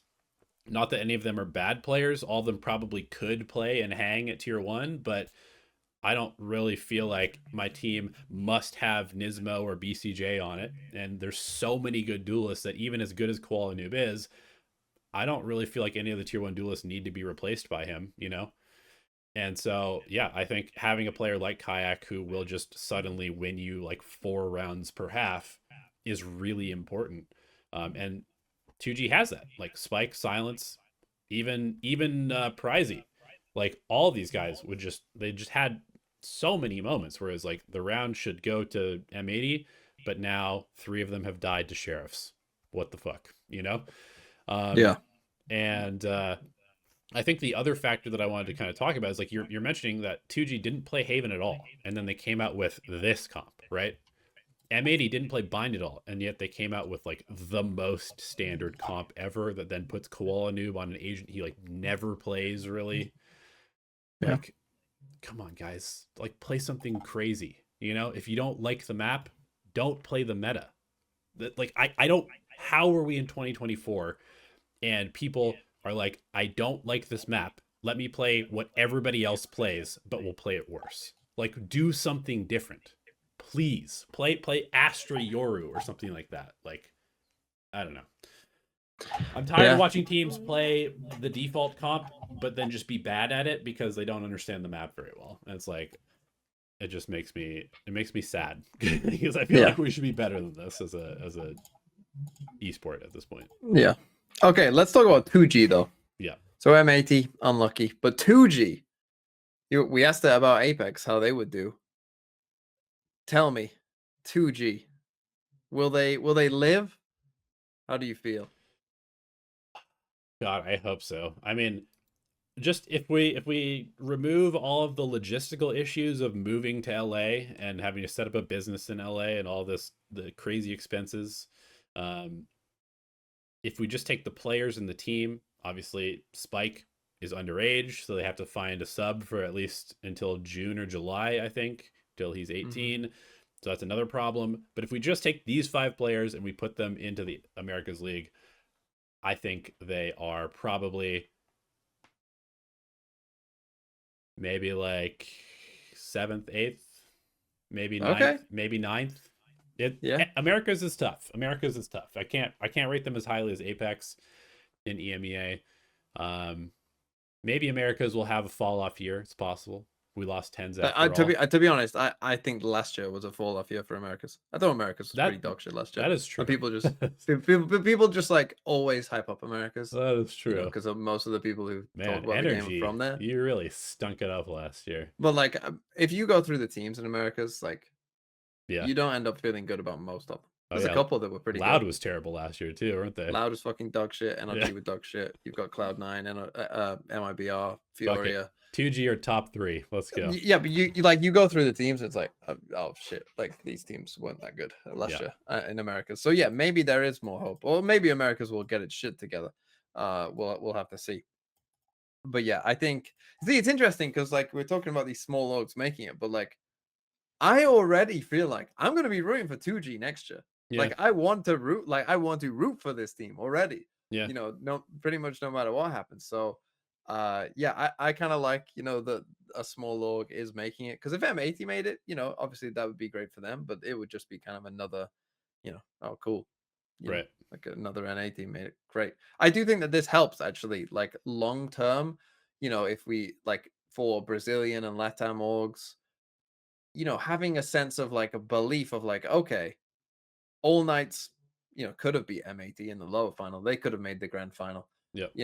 And similar, obviously now 2G have won it as well. Like if you're a South American org, because there was a big danger, I think, of America's Ascension just always being like, oh, whose NA turn is it this time? Right. And it's just like the Brazilian teams are just kind of relegated to tier 2 forever. And yeah. So I think that this is great because teams in Brazil and Latam will probably be like, oh shit, we have a chance. Right, we could do this. We can beat those NA teams, even if they are getting better scrims than us or whatever. Because the level up from the teams, All Knights and 2G compared to most of the teams they brought last year were crazy better. So 100%. Hopefully that will continue as we go forward. Because again, I think the Ascension tournaments next season are going to be even more fun when you add in the teams from tier 1. Yeah, like. And you already have the kind of knowledge base of who they are, and so you can have a really good comparison to to the Ascension teams. So I think it's going to be interesting. Or there might be 2 slots on the line, right? You might get both tier 1 teams dropping down and playing in Ascension. Like that would be very interesting as well. So I think the Ascension next year will be good. But let's talk about the one Ascension tournament that is left. We got 4 teams left. Yep. Pacific Ascension. The 4 teams are again is it Simpriza? I've been saying Sinprissa, but it's probably Simpriza. It's probably They've got a great logo, crazy good logo. Versus Full Sense in the upper final, and then the lower round 4, you've got Riddle Order, the Japanese team, versus Boom Esports, who once upon a time went to champs. Did they go to champs? I think they went to champs one year, didn't they? 2022 champs, I think. Let's see. Didn't they? Yes, here we go. Valorant champs 2022. They played against Optic and Zeta Division. Lost 2-1 both times. They won a map of Optic with Flipshooter, Zafaro, Blaze King. Okay. Yeah. Boom Esports still in there, still fighting. I haven't watched a ton of this, but unlike a lot of the other Ascension tournaments, this one has been full of blowouts. Like, you know, the other Ascension tournaments, I feel like every game was 2-1. Every game was close. This one, if you look at the upper bracket, it's all 2-0s. There's every single game. There's definitely tier gaps. There's like a top 4 or 5 teams and then everybody else for sure. Yes, and I think there's even a tier gap from the top 2. If we're just projecting ahead, who do I think will win? I think it literally has to be between Simpriza and Full Sense. People will know some of the Full Sense players. They got Sushi Boys, Fox, who obviously were on like old Zersha and stuff. Yeah. We're on Talon last year as well. John Olsen, so they're the Thai team. Yeah. There'll be names that you recognize, but for the Simpriza Korean team, I can't say I'm too familiar with any of the names, to be honest. Just a kind of up and coming Korean team that seems pretty fucking good because they've won every game 2-0 and most of their games aren't that close. So to me, it's definitely between those 2. I would probably give the edge. I don't want to give the edge to Simpriza, but I feel like I might slightly. They also play a crazy Ascent comp, which was fun, that I was watching earlier for a VOD review. That was funny. Harbor Brim. Yeah, I would probably give the slight edge to them. I kind of don't want them to win because I kind of don't want the Korean domination of APEC. Yeah. I think I would prefer a Full Sense one, but, you know, that's nothing against the players. Yeah. A couple other things that are worth noting is that Disguised had a team here. Yes. With Juicy, who was formerly on Bleed when they ascended last year. So there was kind of lots of expectations for this team, and they did all right, but ended up going out to Boom 2-1.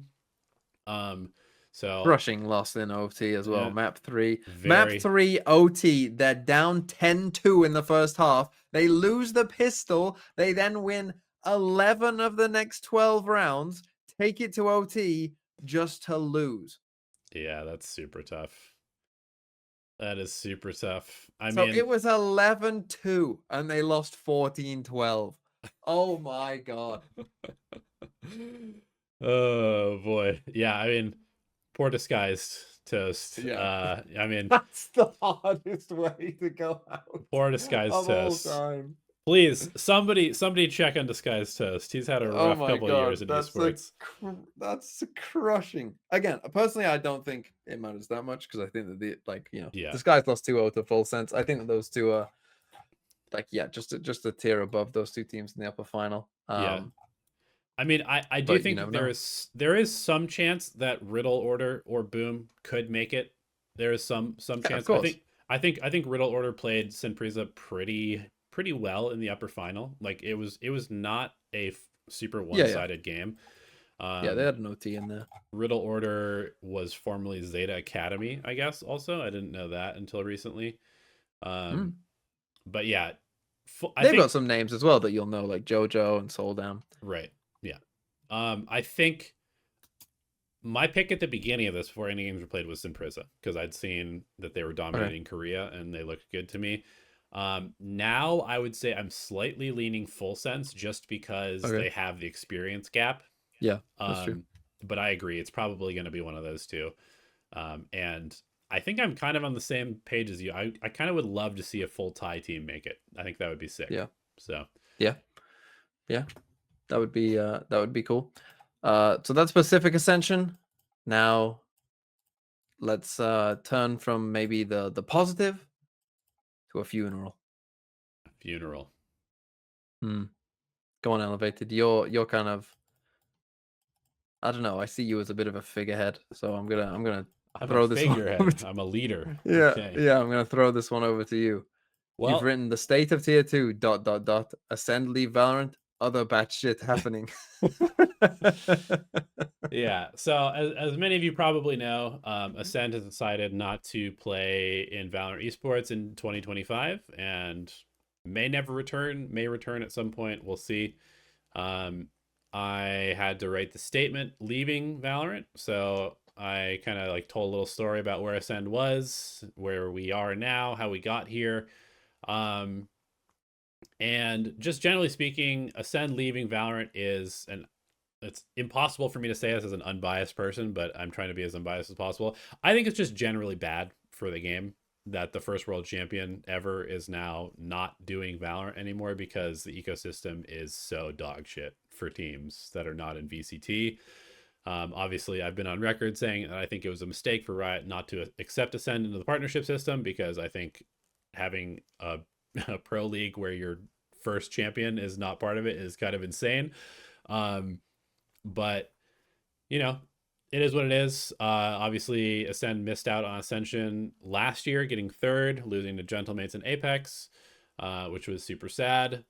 And then this year was kind of a rough year. But yeah, I mean, the main reason that Ascend pulled out is that, I mean, tier 2 is just, it's a joke right now. It's literally a joke. Like, we are playing in a league, Esurge, that has not paid any prize money to any team this year. They basically didn't pay any prize money to any teams last year. Apparently they paid Ascend, but they didn't pay a lot of the other teams. They haven't been paying their casters in a lot of cases. They haven't been communicating with any of the teams. There's supposed to be a split 3, which is starting in like 2 weeks for a lot of the tier 2 teams. No communication about that. Probably not happening for Esurge. Has already been canceled for several of the other leagues. And yeah, it's been really interesting since I made that statement, and I'm like reading all the replies. It's just like, you know, Saw responded, our league is fucked. We're not doing Valorant next year. A bunch of the French teams are like, we haven't been paid anything. We're out of Valorant. Fuck the French league. The split's not happening. You know, let's talk about Americas too. Like M80, they're out of Valorant.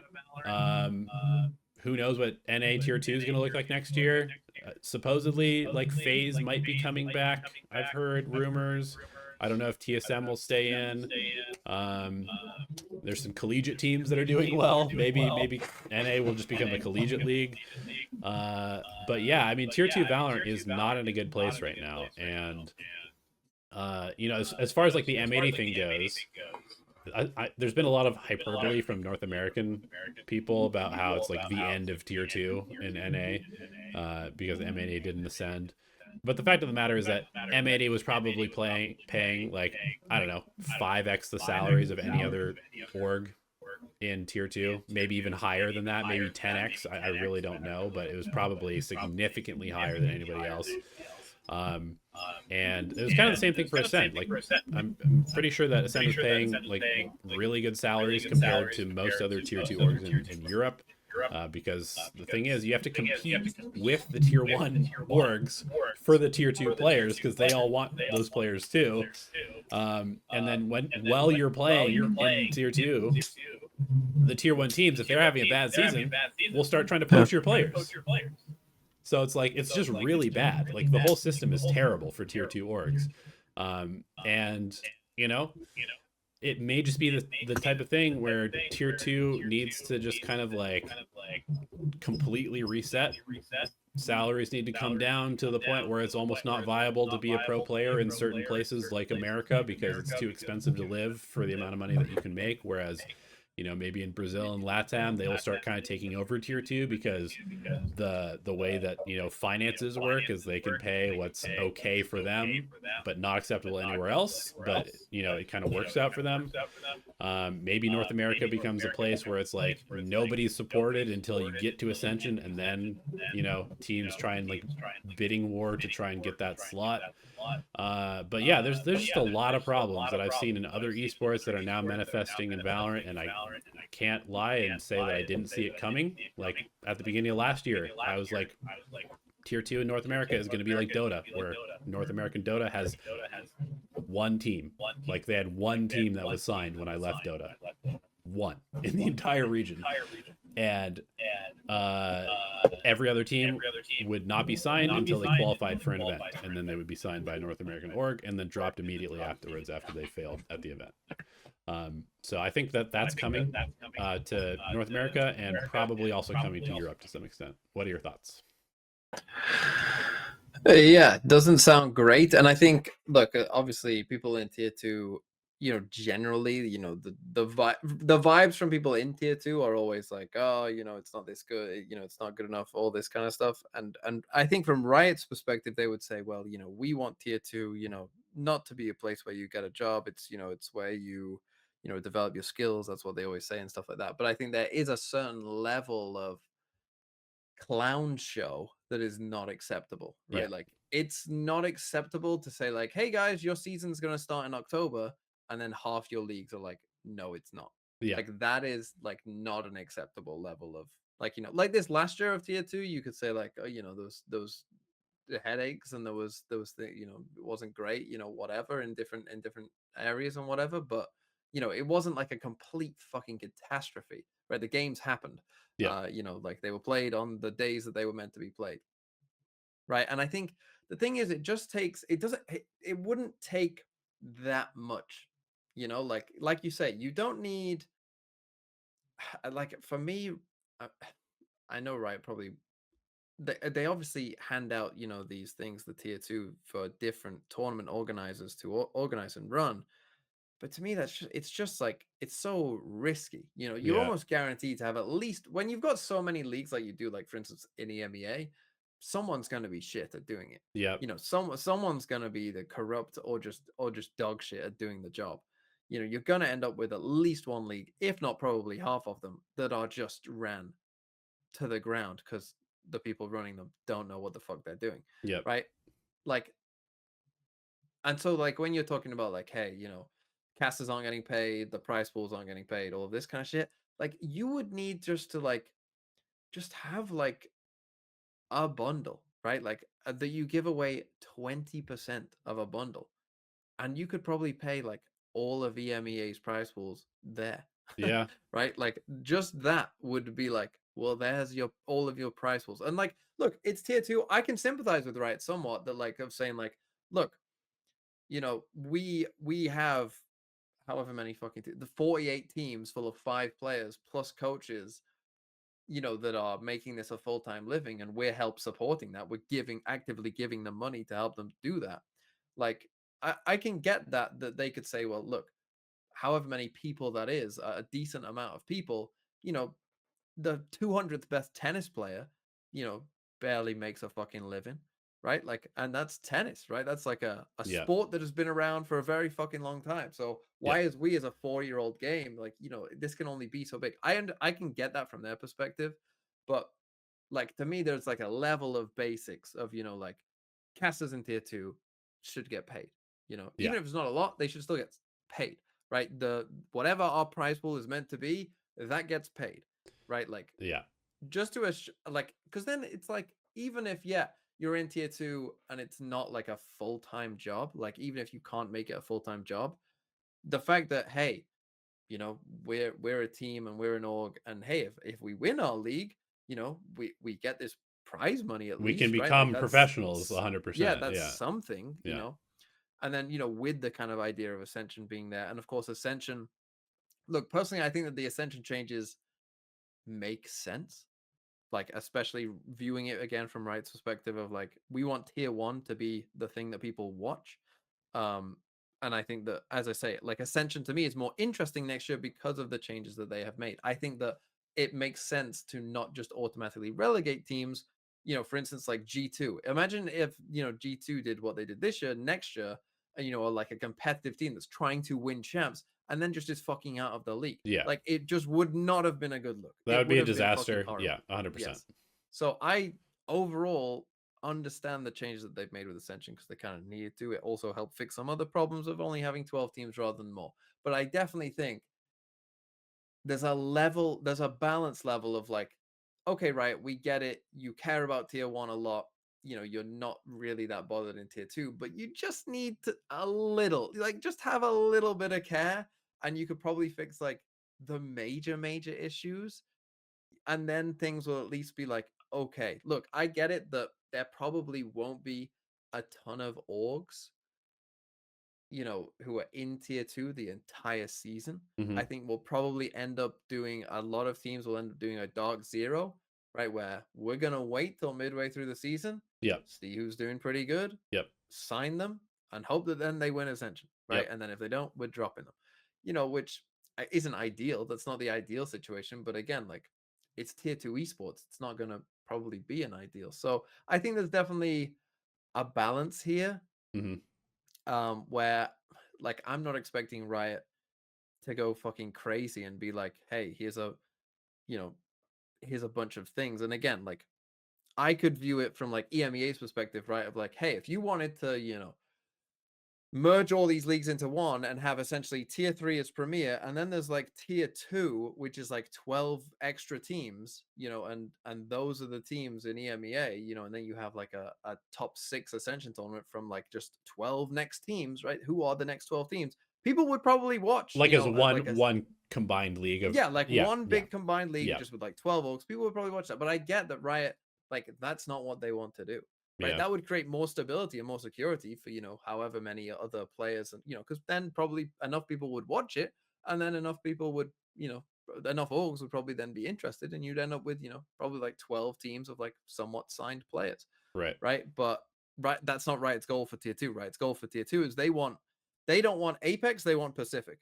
Right, Pacific are kind of like the goal, of here's a bunch of fucking young cracked premier players who are really fucking good and are gonna one day be in tier 1, and they're now just in tier 2 for a little bit as they get better or as they get older and old enough to actually play in tier 1, right? And then they will then be in tier 1, right? That's what they want, which if that's what they want, that's fine, but I do still think there's other ways that they could do it. I think hopefully, and now we should be, by the way, like if you care about tier 2 and you want to see people, be able to, make a living in tier 2, then we need to start looking at the fucking tier 1 orgs, because now they can have academy teams, right? So we need to be pointing the finger at them. I'm sure some teams will do it, right? Like your DRX, Zeta Division. Yeah, it'll probably be Asian teams. I don't think America's teams will. That's the thing, though. That's who you need to get on, because for them, like, hey, you're getting paid to do this. Like, you should be fucking doing this. This is on fucking you.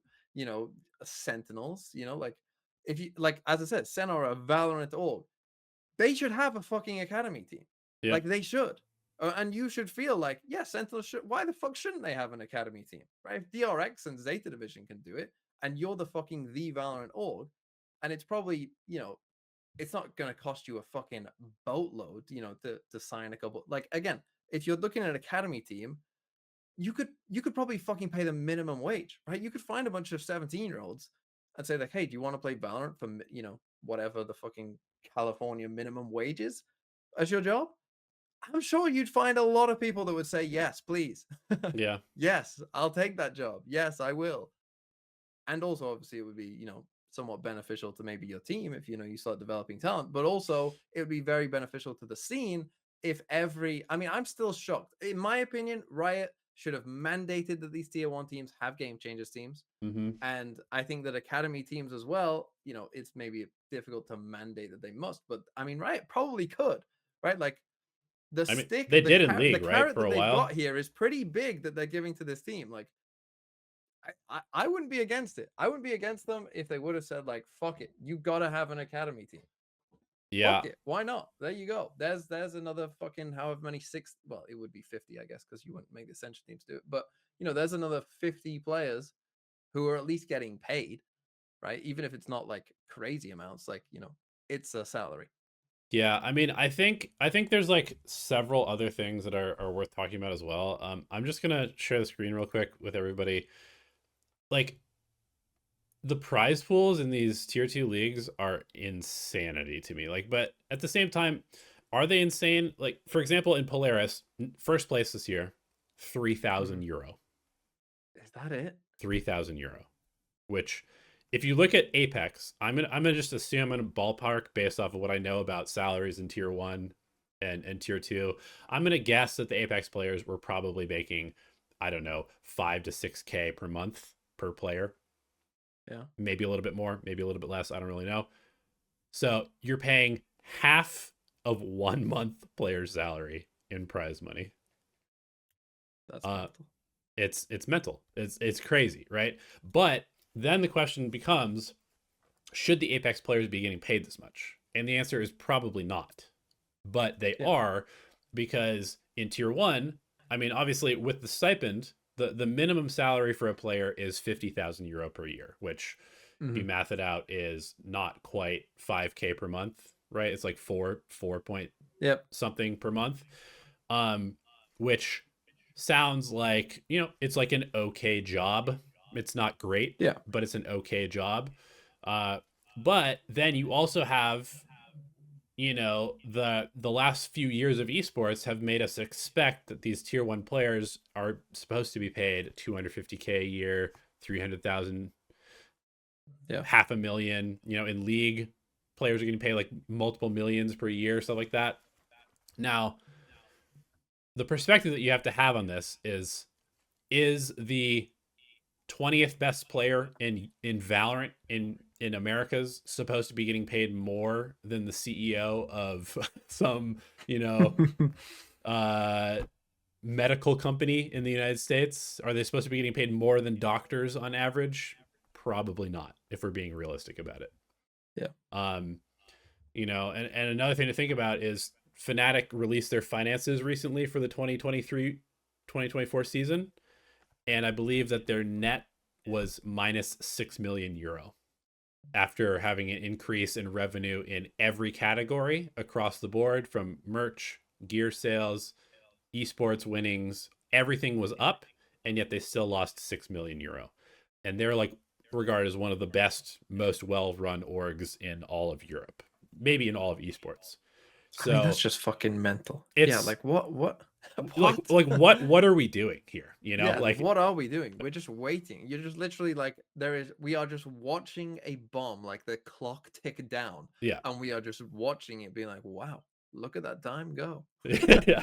Like, are you gonna do something, right? You gonna tell someone? You gonna try and get some help? No. Yeah. No, I'm just gonna watch it. I'm gonna watch this clock tick down.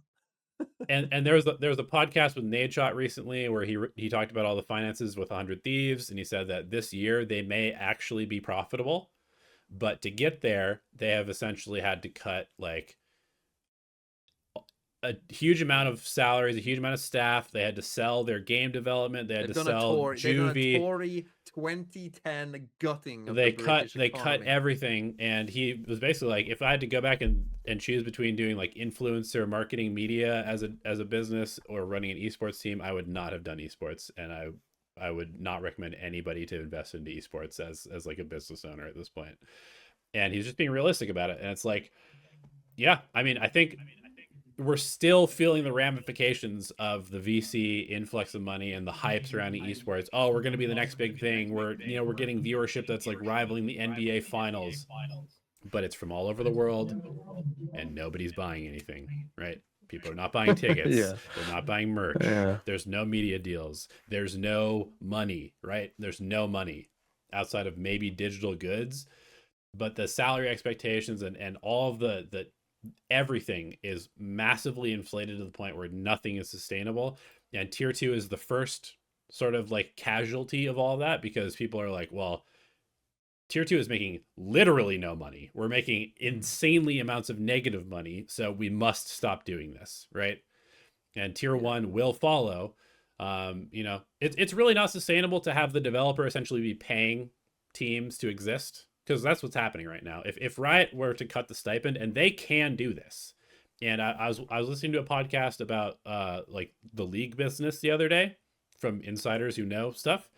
They decided to change the minimum guarantee, the stipend for the league teams, by like several $100,000, and the teams were like, "Oh fuck," you know. And that could happen in Valorant too. So we need to be realistic about this. Like, we're in a very weird place right now. Tier 2 was inevitably going to die and have to reset, and that's where we are right now. So we shouldn't expect, you know, at the boom of Valorant esports, right, when there was literally like 35, maybe even 40 signed teams, salaried teams in North America during 2021.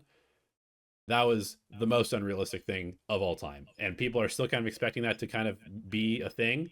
Tier 2, probably you shouldn't get paid. I mean, you should get paid based on how much time you're spending, but based off of the economics of the esport, you should not be getting paid to play tier 2 until maybe you should be a semi-pro, basically. Yes. That's what it's crazy to me, like, again, coming from like the football world or whatever, like it's just understood in football, like there are, like, you have your pro leagues, and then you have your semi-pro leagues, and then you have amateur. Yeah. Right. But and semi-pro, like, you know, is like you get paid not enough to be like a full-time job, or maybe just at the level of being like, you know, like a minimum wage, like, you know, you're just about there, but you probably have a second job, you know, and you work that second job alongside doing this, right? And you hope that, you know, you can get then to the professional level. Like, that's what tier 2 esports, like, it is kind of crazy that the expectation, you know, for a game, you know, or for any game, but, you know, just esports in general. How old is esports, right? Like 20 years.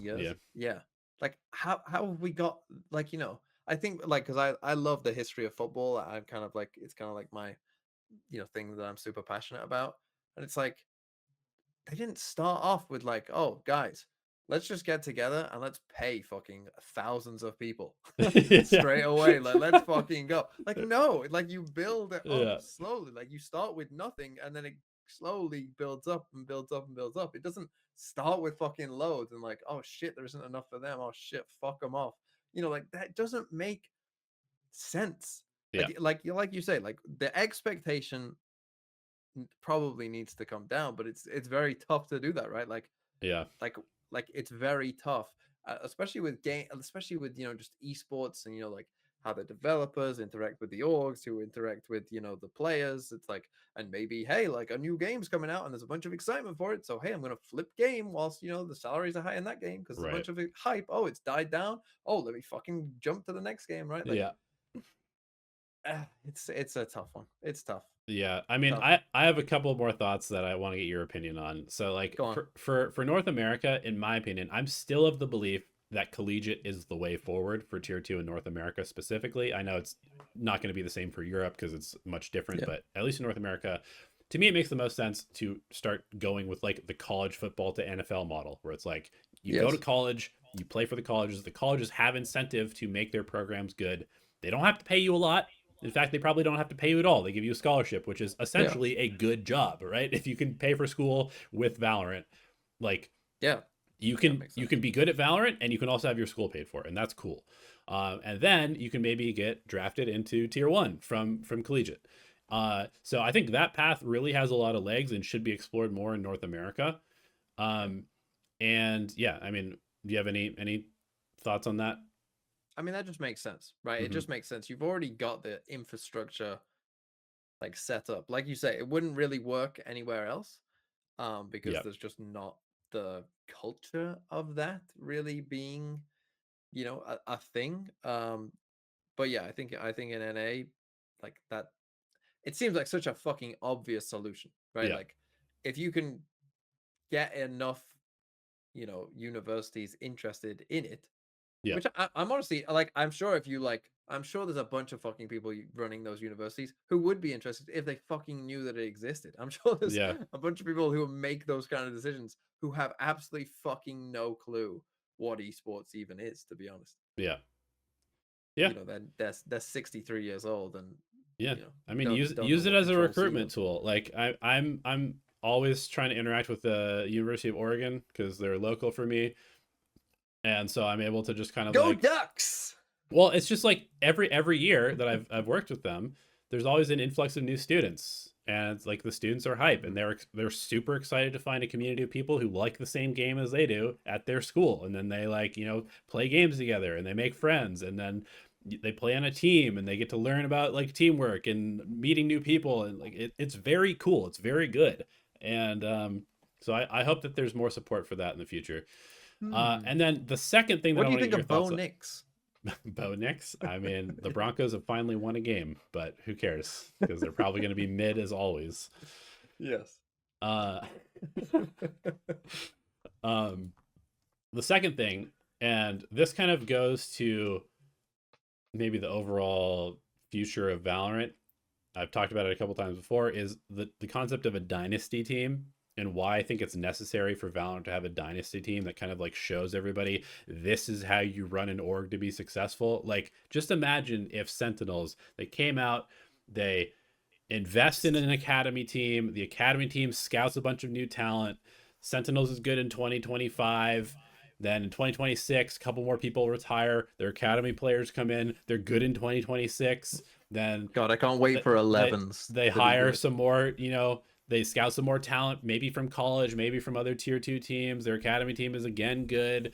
Then 2027, they're good again. In 2028, they're good again. And every time it's just like influx of new talent over and over and over, because they've invested in like the infrastructure and the talent pipeline. And one of the main problems that because I've been trying to pitch this to people. I'm like, I've talked to VCT coaches, I've talked to GMs, I've been like, would you be interested if there was a team that exclusively practiced with you and was your scout team, and they went and learned the strats of the team that you're going to play this week, and then they only scrimmed you, and like they were your team essentially, and you would pay them like a monthly stipend to be your practice team. Like, it's not even an official academy team. And coaches have been like, yeah, that sounds kind of interesting. Or they've been like, yes, but I don't think any players would agree to that. And I think I think that is a huge problem, is that, and I've pitched this to players as well. I was like, would you be interested in being on the scout team? And all the players are like, no, that sounds terrible. Like, I'm trying to go pro. And I'm like, yes, exactly. You would be playing against Sentinels every day for months at a time in front of VCT coaches that are looking for new talent next year. So yeah, so this year, yes, you're not going to be able to ascend and be maybe in tier 1 next year, but you're putting yourself out there, you know, over and over and over and over. You're being visible. Like, it just doesn't compute for people. Like, they don't understand that is a good path to make it to tier 1. They think that they have to win purely based on their merit to make it there. What are your thoughts on a team creating a good like talent pipeline, and whether it takes maybe just like one team to do it? This one team shows that we're better than everybody else, and it's not even fucking close because we have good infrastructure. I feel like that needs to happen, because right now every org is just like desperately trying to win right now, and that's why there's no stability, because there is no stability. No team is investing in the future. They're investing in right now, this second, and that's it. Maybe Heretics will be the one. I don't know. Yeah, I think what you're looking at probably for this year then is probably just like a team gets a good academy team, yeah, and, you know, continues to have success. I think probably, yeah, you're looking at, I would say Fnatic would probably be like the org to do that, probably, like, you know, who are gonna have probably success in tier 1 anyway, but then, you know, if they can also then mold in an academy team in there as well. And again, I'm gonna be fucking on the, like, I'm gonna try my best to be on these tier 1 teams and calling them out for not having academy teams as much as I can. Because especially for the ones that are, you know, let's say the face of Valorant, you know, the orgs that, you know, should be very heavily invested in Valorant, yeah, I think that they should have academy teams. They should be looking at this as, you know, not only a good thing for them, you know, potentially, but also, you know, just a good thing for the whole overall scene. yeah. So I'll be annoyed at teams if they don't. But yeah, I think you're probably looking at an org like Fnatic, you know, maybe like a DRX in Asia or something. But I feel like Americas is the league where, I don't know. I feel like particularly NA, the NA orgs where the game is just so popular. there just seems to be a real, I don't know, like it just seems like there's a lack of interest in anything, like you say, long term. Just Yeah. feels like everything is kind of now. Like it never really should have happened that Sentinels ended up being one of the better run orgs. Yeah. Yeah, But it because of really the is crazy. clusterfuck of the other NA teams, it's kind of like, oh, they are like, one of the best run orgs in NA. So yeah. I actually don't think it's a surprise, to be honest, because I mean, again, thinking about Rob Moore, like CFO of Paramount Pictures, has insane experience running a multi-billion-dollar company before running Sentinels. Like, yes, it's not the same thing as running an esports team, but a lot of the decisions that they're making are very business savvy. And so, when you take somebody with that much experience versus some pro turned CEO, or yeah. Oh. But I mean, Anyway. that's not to call out Nadeshot, because Nadeshot is doing good things with 100 Thieves now. So it's like, Yep. but a lot of these teams are not. So yeah, it's a weird situation. We all love 100 Thieves. Anyway, you've put here on the end on a happy note with a song. Now, I have no idea what this is. What is this? What song? I don't have a song. I wanted DMV to sing a song to bring us out of the doom and gloom. Okay. Do you have a favorite song at the moment, TMV? No, not really. The first song that came to mind was John Denver, Country Road. Oh yeah, that's a good song. But I'll sing it so well that it'll get us demonetized, I think. Okay. Well, one thing I should say. I just want to plug this at the very end. Road.